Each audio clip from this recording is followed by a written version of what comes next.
नमस्कार दोस्तों, स्वागत है आपका अपने YouTube channel IAS PCS academy में। और देखिए पॉलिटी का आज जो हमारा वीडियो है बहुत ही ज़्यादा इम्पोर्टेंट है, क्योंकि इससे आपके काफ़ी सारे क्वेश्चन आते हैं। क्योंकि आज हम लोग जो है संविधान के भाग और उनके जो अनुच्छेद महत्वपूर्ण हैं और उनकी जो भी अनुसूचियाँ हैं, तो इससे रिलेटेड जो भी क्वेश्चन अभी तक पूछे गए हैं तो उनका सभी का अभी हम लोग रिवीजन करने वाले हैं। तो काफ़ी इम्पोर्टेंट क्वेश्चन आज आपको देखने को मिलेंगे। तो चलिए हम लोग जो है अपना पहला क्वेश्चन स्टार्ट करते हैं कि भारतीय संविधान में जो है गणना की दृष्टि से अगर आप देखेंगे तो लगभग कितने आर्टिकल्स आपको मिलेंगे। तो लगभग आपको 465 आर्टिकल प्रेजेंट टाइम में आपको देखने को मिलेंगे। तो जब हमारा मूल जो संविधान था उसमें हमारे 395 जो है आर्टिकल्स थे, उसके बाद में कुछ आर्टिकल्स घटे हैं, कुछ बड़े हैं। तो संख्या की दृष्टि से अगर आप देखेंगे तो अभी भी 395 ही हैं, लेकिन सब क्लॉज जो ऐड हो जाते हैं तो उनकी वजह से जो है संख्या बढ़ के कितनी हो गई, 465 हो गई है लगभग। और ये संख्या घटती बढ़ती रहती है, लेकिन अभी फ़िलहाल में लगभग 465 ही अनुच्छेद हमारे संविधान में हैं। अगला देखते हैं कि भारतीय संविधान में आरंभ में अनुच्छेद, और देखिए वही बात है कि आरंभ में कितने थे, तो पूछा गया था 395 जो है आरंभ में थे। भारतीय संविधान में कुल अनुसूचियाँ कितनी हैं, तो अनुसूचियाँ प्रेजेंट टाइम पे कितनी है, 12 हो गई आपकी। और भारतीय संविधान के आरंभ में कितनी थी, तो ये थी आपकी 8 अनुसूचियाँ थी। आगे बढ़ते हैं कि यहाँ पे सही कथन यानी कि स्टेटमेंट वाइज जो क्वेश्चन पूछा गया था, तो यहाँ पे इंफॉर्मेशन दी गई है कि भारत के संविधान में जो 9वीं हो गई, 10वीं, 11वीं और 12वीं जो आपकी अनुसूची है, इसको जो है संविधान संशोधन अधिनियम के द्वारा जोड़ा गया था। तो क्योंकि हमारे मूल संविधान में 8 अनुसूचियाँ थी, अभी प्रेजेंट टाइम में 12 हो गई, तो जो बाकी की जो 4 ऐड हुई हैं उनको हमारे संविधान में संसद के द्वारा संशोधन करके संविधान में इसको ऐड किया गया। तो अभी टोटल संख्या कितनी हो गई है, 12। अगला देखते हैं कि भारतीय संविधान को विभाजित किया गया है, तो इसको 22 भाग जो है प्रेजेंट टाइम में, लेकिन अगर आप गणना की दृष्टि से देखेंगे तो आप सब क्लॉज को मिला के अब जब देखेंगे तो अभी टोटल कितने हो गए, हमारे 25 भाग हो गए हैं। अगला देखते हैं कि मूल संविधान में कितने भाग, अनुच्छेद और अनुसूचियाँ थे। तो मूल संविधान में हमारे 22 भाग थे, 395 अनुच्छेद और 8 अनुसूचियाँ थीं जब हमारा संविधान बना था। नागरिकता से संबंधित प्रावधान जो है संविधान के किस भाग में है, तो वो है हमारे भाग 2 में। जो कि देखिए पहला, अब हमारे भाग 2 में यानी कि अनुच्छेद आप 5 से लेके 11 तक जो है वो हमारा नागरिकता से संबंधित उसमें प्रावधान दिए गए हैं, जो कि हमारे भाग 2 में आते हैं। आगे बढ़ते हैं, मैचिंग का क्वेश्चन पूछा गया था। तो नागरिकता के संबंधित प्रावधान कहाँ हैं, ये आपके संविधान के भाग 2 में है। मौलिक अधिकारों जो है आपके भाग संविधान के भाग 3 में पड़ते हैं। मौलिक कर्तव्य देखेंगे तो आपके 4A में रखे गए हैं। संघ के बारे में यानी कि जो भी सेंटर की जो गवर्नमेंट होती है उसके जो पदाधिकारी होते हैं, तो उनकी सभी की चर्चा हमारे संविधान के भाग 5 में की गई है। और राज्य के पदाधिकारियों, गवर्नमेंट की जो है चर्चा हमारे संविधान के 6 में की गई है। अगला क्वेश्चन भी मैचिंग का है कि नए राज्यों का गठन जो होता है, नए राज्य जो बनते हैं, तो किस जो है आर्टिकल के तहत बनते हैं, ये भारतीय संविधान के अनुच्छेद 3 के तहत बनते हैं। नागरिकता का प्रावधान भारतीय संविधान के भाग 2 में दिया गया है। मौलिक अधिकार आपको मिलेंगे भाग 3 में। और प्रशासनिक अधिकरण की जो स्थापना होती है वो होती है आपकी भारतीय संविधान के अनुच्छेद 323 के A में। अगला क्वेश्चन हमारा जो है ये भी मैचिंग का ही है। तो इसमें प्रावधान और भाग दिए गए हैं। राज्य के नीति निर्देशक तत्व तो आपके भाग 4 में है। संघ राज्य क्षेत्र जो आपके केंद्र शासित प्रदेश या फिर यूनियन टेरिटरी हो गई, वो आपके भाग 8 में है। पंचायतों का विवरण आपको भाग 9 में दिया गया है। नगर पालिकाएँ आपके 9 के A में दी गई हैं। निर्वाचन से संबंधित प्रक्रिया आपके भाग 15 में है और निर्वाचन आयोग भी इसी में शामिल है। अधिकरण जो आपके ट्रिब्यूनल्स होते हैं, तो उनकी जो है उनका विवरण आपको दिया गया है 14A में। सहकारी समितियों की चर्चा 14B में। और आपके संघ और राज्य के अधीन जो सेवाएं होती हैं, तो ये सेवाओं की चर्चा कहाँ है, आपके भाग 14 में। आपातकालीन जो उपबंध होते हैं, इमरजेंसी के जो प्रोविज़न्स होते हैं, तो उनकी चर्चा हमारे भाग 18 में की गई है। आगे हम बात करेंगे कि भारत के जो महान्यायवादी के संबंध में उपबंध कहाँ है, तो भारत के जो महान्यायवादी होते हैं तो वो किसके जो है अंडर आते हैं, तो वो हमारे आते हैं सेंट्रल गवर्नमेंट के अंदर। और पूरी की पूरी सेंट्रल गवर्नमेंट की जो कार्य प्रणाली होती है वो हमारे भाग 5 के अंतर्गत आती है। तो संविधान के भाग के 5 के अंतर्गत हमारे आते हैं महान्यायवादी जी। और इनसे रिलेटेड जो आर्टिकल है महान्यायवादी की जो चर्चा करता है वो है अनुच्छेद 76। भारतीय संविधान का भाग 16 पूछा गया है किससे संबंधित है, तो कुछ वर्गों के लिए जो विशेष उपबंधों की यहाँ पर चर्चा की गई है तो उससे संबंधित है हमारा भाग 16। भारतीय संविधान में जो है राजभाषा संबंधी प्रावधान है, तो कौन से भाग में है, ये है आपके भाग 17 में। भाग 17 में संविधान में भारत के भीतर व्यापार, वाणिज्य और समागम संबंधी जो भी उपबंध हैं तो वो आपके किस में पढ़ते हैं, ये पढ़ेंगे आपके भाग 18 में। हमारे संविधान का वह भाग जिसमें 3 सोपानों में, यानी कि हायरार्की जो हमारी बनी होती है 3 क्रम की, तो उसमें जो है पंचायतें बनाने की जो परिकल्पना की गई है ये किस में आपकी पड़ती है, भाग 9 में।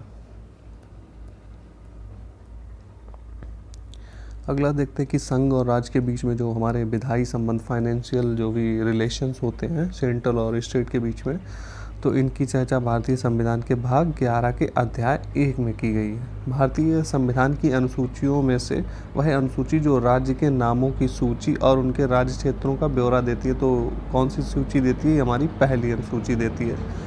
यदि भारत संघ के एक नए राज्य का सृजन करना हो तो संविधान की किस अनुसूची को अवश्य ही आपको संशोधित किया जाना चाहिए। तो देखिए अभी हम लोगों ने ऊपर चर्चा की कि जो राज्य के नाम होंगे और उनके अधिकार क्षेत्रों की चर्चा कहाँ पर होती है, पहली अनुसूची में। अब मान लीजिए कोई अगर नया राज्य बनेगा तो हमको किसमें जो है संशोधन करना पड़ेगा। जाहिर सी बात है पहली सूची में ही उसमें या तो ऐड करेंगे या फिर घटाएंगे, क्योंकि सभी राज्यों की चर्चा ही हमारी पहली अनुसूची में होती है। तो अगर कोई नया राज्य बनता है तो उसकी भी चर्चा उसको हम लोगों को कहाँ डालना पड़ेगा, पहली अनुसूची में। तो वही बात यहाँ पे की गई है कि संशोधन अवश्य होगा किसका, पहली अनुसूची का। आगे देखते हैं कि भारत के संविधान की चौथी अनुसूची विवेचित करती है, यानी कि किससे संबंधित है। तो जो हमारी संसद होती है जिसमें होती है, एक तरफ होती है लोकसभा, एक तरफ होती है राज्यसभा, और राष्ट्रपति से मिलकर बनती है संसद। तो राज्यसभा में जो सीटें होती हैं तो उनका बंटवारा किस तरीके से होगा, तो ये यहाँ पर चर्चा की जाती है चौथी अनुसूची में।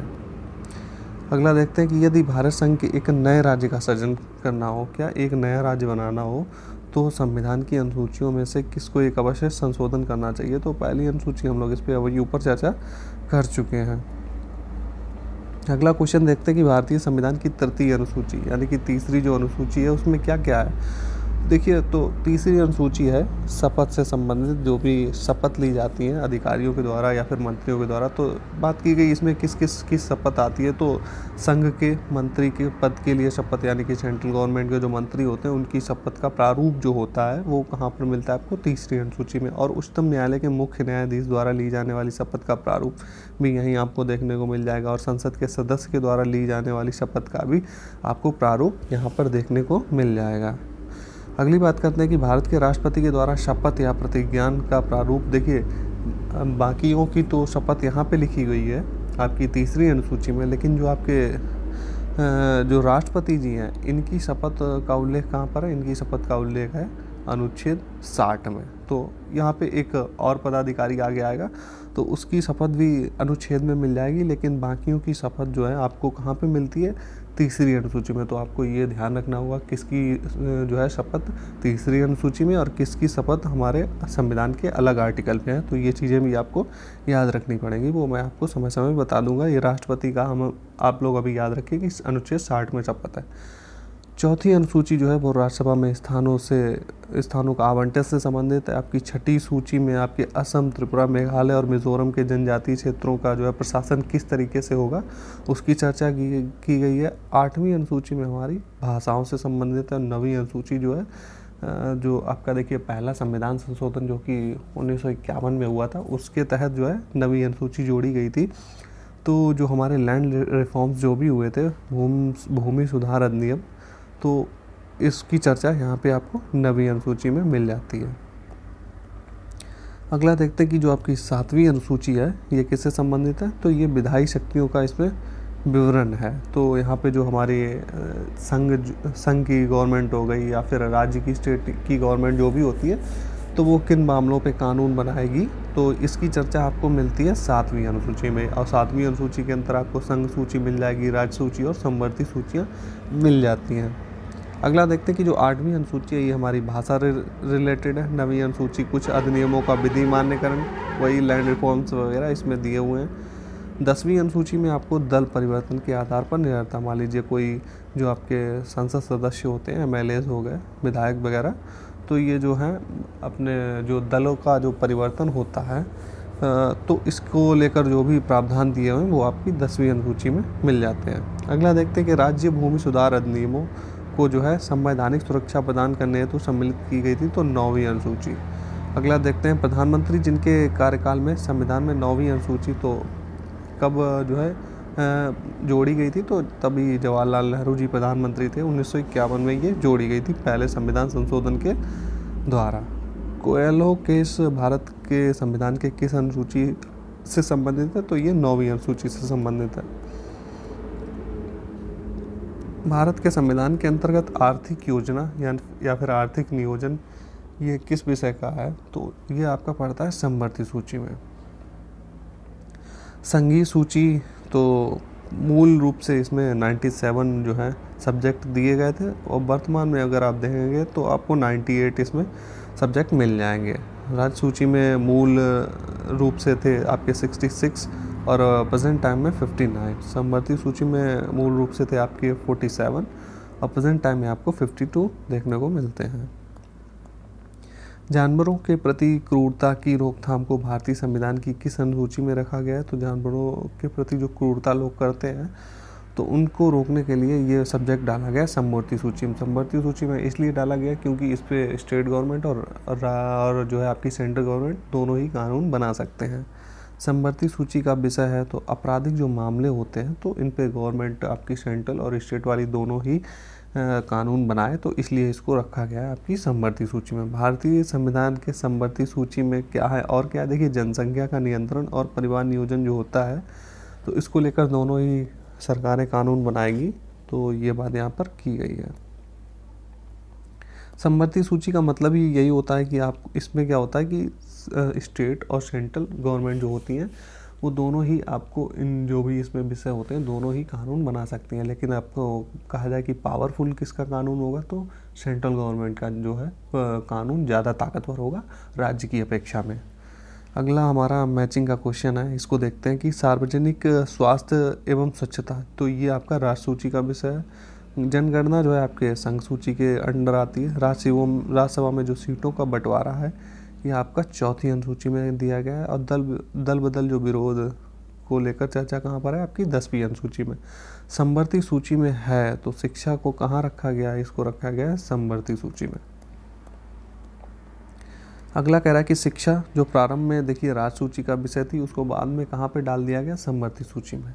तो ये चीज़ें कब हुई थी, 42वें संविधान संशोधन जो हुआ था आपका 42वां संविधान संशोधन, उसके अंतर्गत जो है शिक्षा को जो है राज्य सूची से हटाकर कहाँ कर दिया गया, समवर्ती सूची में, क्योंकि इस पे दोनों ही सरकारें अब कानून जो है बना सकती हैं। भारतीय संविधान के जिस संशोधन से वनों को राज्य सूची से समवर्ती सूची में स्थानांतरित कर दिया गया, तो ये आपका 42वां संविधान संशोधन के अंतर्गत ही इसको भी किया गया था।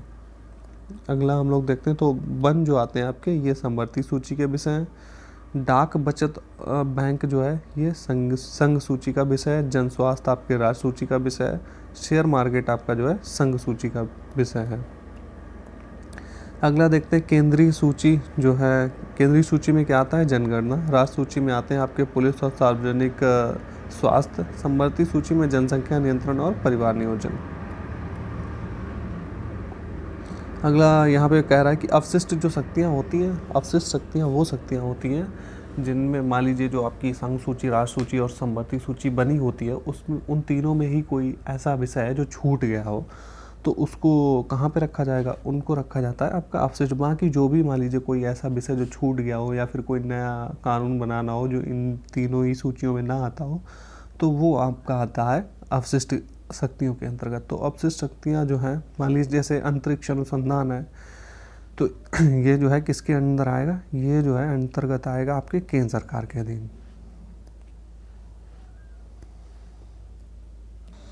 अगला देखते हैं, या फिर सही कथन इन्फॉर्मेशन वाला क्वेश्चन है कि भारत की जो संसद है किसी कानून विशेष को भारत के संविधान की 9वीं अनुसूची में डाल सकती है। और क्या होता है कि भारत की जो आपकी संसद है वो किसी भी कानून को जो है पहले क्या होता कि 9वीं अनुसूची में डालने का मतलब ये हो जाता था, उसके पास में ये एक्स्ट्रा पावर होती थी कि इस पे जो सुप्रीम कोर्ट या फिर हाई कोर्ट है तो इस पे एक्शन नहीं ले सकता था। लेकिन प्रेजेंट टाइम में क्या हो गया है कि 9वीं अनुसूची में डाले गए किसी कानून की वैधता का परीक्षण न्यायपालिका के द्वारा किया जाने लगा है। पहले जब 9वीं अनुसूची बनी गई थी तो उसमें गवर्नमेंट क्या थी कि कोई भी ऐसा कानून जो विवादित है उसको डाल देती थी 9वीं अनुसूची में, कोई कानून बनाने को लेकर। तो उस पर क्या होता था, नागरिकों के जो मौलिक अधिकार हैं कहीं ना कहीं उनका भी हनन होता था। तो इसको देखते हुए सुप्रीम कोर्ट ने फिर बाद में इसको जो है बेसिक स्ट्रक्चर के साथ में छेड़छाड़ के आधार पर इसको अपने न्यायिक पुनरावलोकन यानी कि न्यायिक परीक्षण में जो है इसको ले लिया है। अगला देखते हैं कि भारतीय संविधान के वे प्रावधान जो शिक्षा पर प्रभाव डालते हैं, तो शिक्षा पर क्या क्या चीज़ें प्रभाव डालती हैं, तो आपके राज्य के नीति निर्देशक, ग्रामीण और शहरी स्थानीय निकाय, 5वीं अनुसूची, 6ठी अनुसूची, 7वीं अनुसूची, तो ये सभी अनुसूचियाँ जो है आपके जो है कहीं ना कहीं शिक्षा पर प्रभाव डालते हैं, यानी कि इसमें शिक्षा से रिलेटेड आपको कुछ विषय देखने को मिल जाएंगे। भारत के संविधान की एक अनुसूची जिसमें दल बदल विरोध कानून विषयक प्रावधान है, तो आपकी 10वीं अनुसूची में। भारतीय संविधान की 7वीं अनुसूची के अंतर्गत संघ सूची में उल्लेख है, तो आपके बैंकिंग, बीमा और जनगणना का उल्लेख कहाँ पर है, आपका संघ सूची में। कृषि तथा गैस और गैस संकर्म विषय है आपका राज्य सूची का।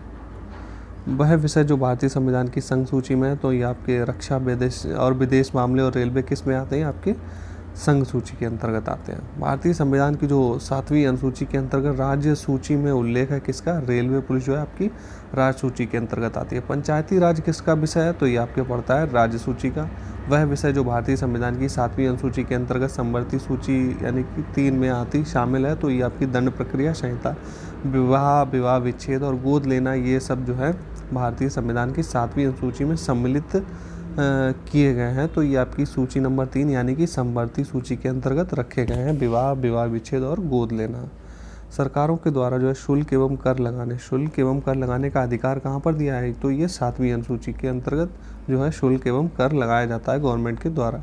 भूमि सुधार जो है विषय के अंतर्गत किसके अंतर्गत है, तो ये राज्य सूची के अंतर्गत आता है भूमि सुधार, जो आपका 9वीं अनुसूची में दिया गया है। भारतीय संविधान की जो है अनुसूची जिसके अधीन जनजातीय भूमि का खनन के लिए निजी पक्षकारों को अंतरण अकृत और शून्य घोषित किया जाता है, तो ये किसके अनुसूची के तहत, 5वीं अनुसूची के तहत। भारत के संविधान में विभिन्न राज्यों में अनुसूचित क्षेत्रों में के प्रशासन और नियंत्रण के लिए विशेष उपबंध कहाँ पर दिए गए हैं, तो ये आपके 5वीं अनुसूची में दिए गए हैं। भारतीय संविधान की 6ठी अनुसूची जिन राज्यों के जनजातीय क्षेत्रों को प्रशासन से संबंधित है, तो वो आपके असम, मेघालय, त्रिपुरा और मिजोरम से संबंधित है।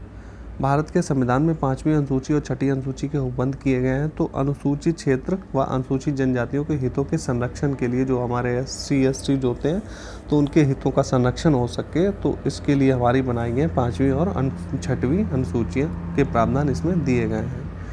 पंचायतों को संवैधानिक दर्जा जो है प्रदान किया गया है, तो ये अनुच्छेद 243 के अंतर्गत किया गया है। संविधान की 11वीं अनुसूची किससे संबंधित है, तो आपके पंचायती राज से संबंधित है।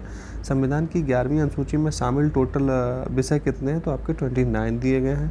राष्ट्रपति की सिफारिश के बगैर कोई विधेयक जो कर लगाता है, क्या लगाता है, टैक्स लगाता है, विधायिका में नहीं रखा जा सकता। यह प्रावधान जो है भारत के संविधान के कौन से आर्टिकल के अंतर्गत आते हैं, तो ये आपके आर्टिकल 117 यानी कि 117 के अंतर्गत आते हैं।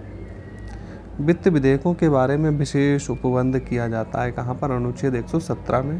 भारतीय संविधान में अखिल भारतीय सेवाओं का प्रावधान किया गया है, तो ये आपके अनुच्छेद 312 में। अंतर्राज्यीय व्यापार व्यवसाय की स्वतंत्रता जो हम लोगों को कहाँ दी गई है, देखिए पहले ही क्या था, व्यापार वाला जो हमारा था ये हमारा मौलिक अधिकार था, लेकिन अब इसको जो है कानूनी अधिकार बना दिया गया, संवैधानिक अधिकार हो गया है हमारा, ना कि इसको अब मौलिक अधिकार रखा गया। तो इसकी चर्चा अब इसको ऐड कर दिया गया अनुच्छेद 301 के द्वारा। इसमें जो है स्वतंत्रता दी गई है हमको। पहले यही प्रावधान हमारे मौलिक अधिकार में थे। अंतर्राज्यीय परिषद का गठन जो होता है अनुच्छेद 263 के तहत, और प्रशासनिक न्यायाधिकरण का गठन होता है अनुच्छेद 323 के तहत। अगला देखते हैं कि भारत का निर्वाचन आयोग, अनुच्छेद 324 में भारत के निर्वाचन आयोग का संबंध है। अनुच्छेद 39A में आपको देखने को मिल जाएगा समान न्याय एवं निःशुल्क विधिक सहायता। तो यहाँ पे क्या है, गरीबों के लिए किया गया था, क्योंकि गरीबों के पास में क्या है कि पैसे की कमी के कारण जो है वो लोग जो है कोर्ट में जाने से घबराते हैं। उनको मतलब कि वो वकीलों की फ़ीस जो होती है उसको नहीं दे पाएंगे, तो इन लोगों को निःशुल्क सहायता करने के लिए क्या है, उनको अब सरकारी वकील मिलता है। तो ये सब प्रावधान कहाँ पे हैं, आर्टिकल 39 के ए में दिए गए हैं, तो जिससे कि उनको भी न्याय मिल सके। अनुच्छेद 40 हमारा किससे संबंधित है, तो ग्राम पंचायतों का संगठन किस तरीके से होगा, ये बात अनुच्छेद 40 में है। और समान नागरिक सिविल संहिता जो है, तो ये हमारा प्रावधान है अनुच्छेद 44 में। अनुच्छेद 50 में क्या है, न्यायपालिका का कार्यपालिका से पृथक्करण, यानी कि न्यायपालिका और कार्यपालिका एक दूसरे के मामले में हस्तक्षेप नहीं करेंगी। तो ये बात कहाँ पे लिखी गई है, अनुच्छेद 50 में। अगला देखते हैं कि 124 जो अनुच्छेद है ये किससे संबंधित है, ये संघ की न्यायपालिका से संबंधित, यानी कि सुप्रीम कोर्ट से संबंधित है। अनुच्छेद 5 आपका नागरिकता से संबंधित। अनुच्छेद 352 आकस्मिक प्रावधान, यानी कि राष्ट्रीय आपातकाल इमरजेंसी से संबंधित। 245 में विधायी शक्तियों का विवरण दिया गया है। अनुच्छेद 14 आपका जो है इसमें लिखा है आपके समानता का अधिकार। अनुच्छेद 36 में आपको राज्य की परिभाषा दी गई है। राज्य के नीति निर्देशक तत्व के अंतर्गत जो है आता है आपका आर्टिकल 36, और इसमें क्या है, स्टेट की परिभाषा दी गई है। अनुच्छेद 74 आपका मंत्रिपरिषद से संबंधित है, अनुच्छेद सेंटर की मंत्रिपरिषद से संबंधित है। और अनुच्छेद 368 आपका संविधान संशोधन की प्रक्रिया कहाँ पर लिखी है, अनुच्छेद 368 में। विधानता नए राज्यों को शामिल करना, तो नए राज्य शामिल होंगे किसमें, हम लोग चर्चा कर चुके हैं अनुच्छेद 2 के माध्यम से। विधि के समक्ष जो है समता का अधिकार अनुच्छेद 14 में मिला है। गिरफ्तारी और निरोध से संरक्षण का अधिकार हमको मिला है अनुच्छेद 22 के तहत। और राष्ट्रपति का विधेयक को अनुमति देने का प्रावधान कहाँ पर है, अनुच्छेद 111 में। आगे मैचिंग का क्वेश्चन है कि अनुच्छेद 54 किससे संबंधित, भारत के राष्ट्रपति के निर्वाचन से। अनुच्छेद 75 जो है आपका प्रधानमंत्री और मंत्रिपरिषद की नियुक्ति से संबंधित। 155 आपका राज्य के राज्यपाल की नियुक्ति से संबंधित। और 164 में है राज्य के मुख्यमंत्री और मंत्रिपरिषद की नियुक्ति किस तरीके से होगी, ये चर्चा 164 में। 170 में राज्य की विधानसभा जो होती है उसका स्ट्रक्चर किस तरीके से होगा, उसकी संरचना कैसी होगी, तो 170 में बात कही गई है। अनुच्छेद 61 में राष्ट्रपति पर महाभियोग जो लगता है उसकी चर्चा 61 में। 67 के खा में जो है उपराष्ट्रपति को हटाने का प्रावधान दिए गए हैं। 94 में आपको स्पीकर जो लोकसभा का होता है उसको किस तरीके से हटाना है, ये चर्चा आपको 94 में है। और 90 में आपकी है राज्यसभा के जो उपसभापति को हटाने की चर्चा की गई है। अनुच्छेद जो आपका 323A है, इसमें आपके ट्रिब्यूनल्स यानी प्रशासनिक अधिकरण जो होते हैं उनके गठन की चर्चा है। अनुच्छेद 324 में निर्वाचन की। अनुच्छेद 330 में आपके लोकसभा में अनुसूचित जाति यानी कि SC ST होते हैं तो उनको जो आरक्षण दिया जाता है लोकसभा में, ये अनुच्छेद 330 के तहत दिया जाता है। 320 में आपके आती है लोक सेवा आयोग के, जो लोक सेवा आयोग होता है उसके कार्य कहाँ पर दिए, अनुच्छेद 320 में। 280 आपका वित्त आयोग से संबंधित है। 360 आपका फाइनेंशियल इमरजेंसी यानी कि वित्तीय आपातकाल से संबंधित है।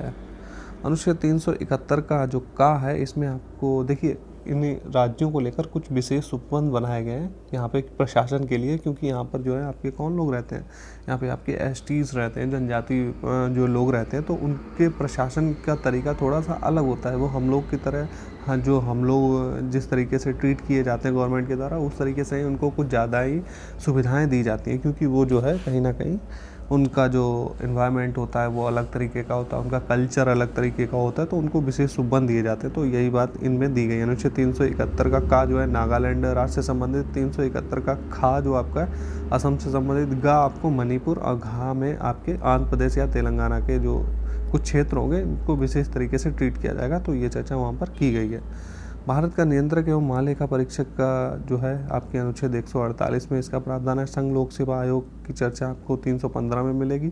आपात स्थिति की घोषणा जो होती है आपके अनुच्छेद 352 के तहत। अखिल भारतीय सेवाएं आपको अनुच्छेद 312 में देखने को मिलेंगी। संविधान संशोधन की प्रक्रिया आपकी 368 में है। और अंतर्राज्यीय परिषद जो है आपकी अनुच्छेद 263 के तहत गठित की जाती है।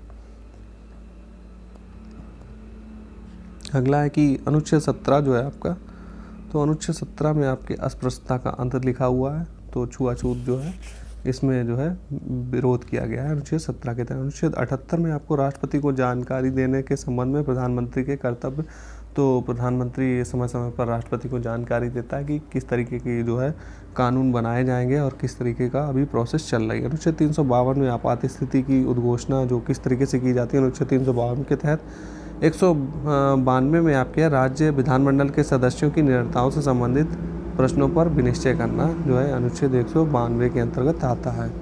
215 में आपको जो है उच्च न्यायालयों का अभिलेख न्यायालय होना जो है दर्शाता है। और अनुच्छेद 222 में किसी न्यायाधीश का एक उच्च न्यायालय से दूसरे उच्च न्यायालय में यानी कि ट्रांसफ़र की बात करता है अनुच्छेद 222 हाई कोर्ट के जजों का।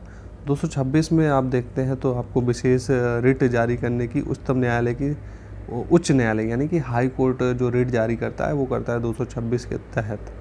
और सुप्रीम कोर्ट किस आर्टिकल के तहत करता है, तो वो करता है 32 के तहत। अनुच्छेद 227 जो है सभी न्यायालयों के अधीक्षण की उच्च न्यायालय की शक्ति को दर्शाता है। केंद्र शासित प्रदेशों के लिए उच्च न्यायालय का प्रावधान जो है भारतीय संविधान के अनुच्छेद 241 में दिया गया है। आगे देखते हैं तो 75 का सब क्लॉज जो आई है, इसमें क्या है, केंद्रीय मंत्रियों की नियुक्ति किस तरीके से होगी। अनुच्छेद 76 में भारत का महान्यायवादी होगा और इससे रिलेटेड जो भी प्रावधान है वो 76 में मिल जाएगा। अनुच्छेद 131 में आपको सर्वोच्च न्यायालय का क्षेत्राधिकार क्या होता है, तो इसकी चर्चा की गई है। देखिए, और बात करें कि कार्य करने का अधिकार जो है हमको मिला है, ये अनुच्छेद 41 के तहत मिला है। कार्य करने के लिए सही मानवीय स्थितियाँ होनी चाहिए, तो इसकी चर्चा है अनुच्छेद 42 में कि क्या क्या मानवीय स्थितियाँ होनी चाहिए। मतलब कि जो लेबर जो भी जॉब करती है मान लीजिए, तो उसको ऐसा नहीं है कि आप किसी भी मान लीजिए धूप में ही आप लगा दिया, देखो कि ऐसा नहीं है कि मानवीय स्थितियाँ नहीं है कि वो मानव के लिए जो है वातावरण जो भी काम करने का है तो वो मानव के लायक है ही नहीं। मान लीजिए बहुत ही कम जगह में उसको काम करना पड़ रहा है, तो ये सब चीज़ें देखनी पड़ती हैं। तो इनके लिए कहाँ पे 42 में देखिए, अब ये सब चीज़ें लिखी तो हैं लेकिन ये हमारे जो हैं कहाँ पे आते हैं, राज्य के नीति निर्देशक जो तत्व होते हैं उनके अंतर्गत आते हैं, जो कि गवर्नमेंट पर जो है बैन नहीं होते। तो इनको क्या होता है, गवर्नमेंट समय समय पर बेहतर करने की कोशिश करेगी, तो इसीलिए जो हमारे राज्य के नीति निर्देशक तत्व होते हैं इसको इसमें इसलिए डाला गया क्योंकि राज्य समय समय पर ये चीज़ें बेहतर करने की कोशिश करेगी। क्योंकि जब देश आज़ाद हुआ था उसके बाद में लेबर्स के लिए इतनी जो है सुविधाएं देने का संसाधन नहीं थे गवर्नमेंट के पास में। आगे देखते हैं कि शैशव पूर्व जो देखभाल और 6 वर्ष से कम आयु के बच्चों के लिए शिक्षा की व्यवस्था कौन करता है, अनुच्छेद 45। और आज का हमारा लास्ट क्वेश्चन है मैचिंग का, तो पंचायतों का जो है प्रावधान कहाँ है, भाग 9 में। नगर पालिकाएँ आपके भाग 9 के का में हैं। सहकारी समितियां 9 के खा में आपको मिल जाएंगी और अधिकरण ट्रिब्यूनल्स आपको मिल जाएंगे 14A में। तो देखिए, जो भी अब अनुच्छेद आपके बच गए हैं इम्पॉर्टेंट, इसमें काफ़ी कवर हो गए, और जो आपके बचे हैं वो टॉपिक वाइज आपको जो अब हमारे जो टॉपिक आगे से स्टार्ट होंगे तो उनमें टॉपिक में ही आपको आर्टिकल मिल जाएंगे। तो आज का वीडियो काफ़ी हेल्पफुल रहा होगा आप लोगों के लिए, काफ़ी इन्फॉर्मेशन आपको दी मैंने आज आपको। तो चलिए फिर मिलते हैं हम लोग नेक्स्ट वीडियो में मिलेंगे। आपको कोई अगर क्वेरी है कोई भी सब्जेक्ट को लेकर, किसी और पढ़ाई को लेकर, तो आप हमारे कमेंट कर सकते हैं। हमारे कमेंट बॉक्स में आप कमेंट करिए अगर आपको कोई प्रॉब्लम आ रही है, तो हम लोग जो है आपकी समस्या को दूर करने की कोशिश करेंगे। तो चलिए फिर मिलते हैं हम लोग नेक्स्ट वीडियो में।